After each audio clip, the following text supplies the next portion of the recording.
our corresponding prediction error filter, which is in the encoder, is given by this transfer function. In Python, we have our coefficients. In this, the prediction error is obtained using our prediction error filter. So we're filtering using coefficients here.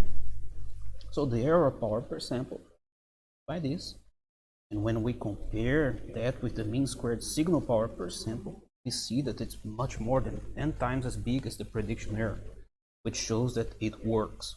So now we can listen to the error signal. We shall go on to the end.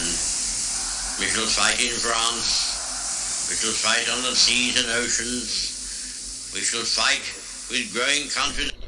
And we can take a look at the signal and its prediction error. We see in this plot here, the original in blue and the prediction error in red.